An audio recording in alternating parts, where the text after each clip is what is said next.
Viewers, आज के video में हम देखेंगे कक्षा 11वीं हिंदी विषय के अभिव्यक्ति और माध्यम के इम्पोर्टेंट क्वेश्चन।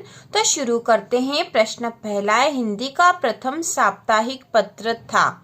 हिंदी का प्रथम साप्ताहिक पत्र था, तो इसका उत्तर आएगा उदंत मार्तंड। उदंत मार्तंड जो था वह हिंदी का प्रथम साप्ताहिक पत्र था। इसके बाद अगला है, दैनिक समाचार पत्र की एक निर्धारित समय सीमा होती है। दैनिक समाचार पत्र की एक निर्धारित समय सीमा होती है, तो उसे क्या कहते हैं वह नाम बताना है। Time line, work line, deadline या प्राइम लाइन। तो इसका उत्तर होगा डेडलाइन। ठीक है, डेडलाइन। इसके बाद अगला है, एनी फ्रैंक की diary the diary of young girl मूलतः कौन सी भाषा में लिखी गई। एनी फ्रैंक की डायरी जिसका नाम था the diary of young girl मूलतः कौन सी भाषा में लिखी गई। तो इसका उत्तर होगा फ्रेंच। ठीक है, फ्रेंच भाषा में लिखी गई। अगला है, किसी भी फिल्म या धारावाहिक की कथा को कहा जाता है। किसी भी फिल्म या धारावाहिक की कथा को कहा जाता है, तो इसका उत्तर आएगा पटकथा। अगला प्रश्न है, रिक्त स्थान में सही शब्द चुनकर लिखिए। इसका पहला, ऑल इंडिया रेडियो की स्थापना में हुई। तो ऑल इंडिया रेडियो की स्थापना कब हुई थी, हमें सन बताना। 1926 में या 36 में। तो उत्तर आएगा 1936 में। इसके बाद है, एफएम से तात्पर्य है। एफएम से तात्पर्य है, तो इसका तात्पर्य है frequency modulation. Frequency modulation, FM का तात्पर्य है फ्रीक्वेंसी मॉड्यूलेशन।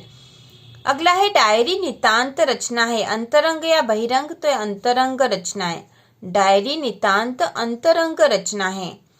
अगला है, पटकथा को अंग्रेजी में कहते हैं। तो पटकथा को अंग्रेजी में कहते हैं स्क्रीन प्ले। अगला प्रश्न है, सत्य असत्य लिखिए। इसका पहला है, निरक्षर लोगों के लिए रेडियो जनसंचार का एक सशक्त माध्यम है। निरक्षर लोगों के लिए रेडियो जनसंचार का एक सशक्त माध्यम है, तो यह कथन सत्य है। इसके बाद है, भारत में टीवी सेवा का विधिवत प्रारंभ 1947 में हुआ, तो यह असत्य है। अगला है, डायरी नितांत अंतरंग रचना है, तो यह सत्य है, हमने रिक्त स्थान में भी देखा था। अगला है, संचार शब्द की उत्पत्ति 4 धातु से हुई है, तो यह कथन भी असत्य है। इसके बाद अगला प्रश्न है, सही जोड़ी बनाकर लिखिए।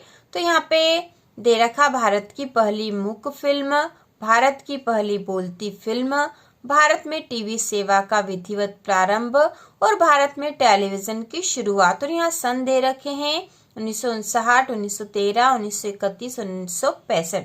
तो भारत की जो पहली मूक फिल्म थी वो 1913 में बनी थी।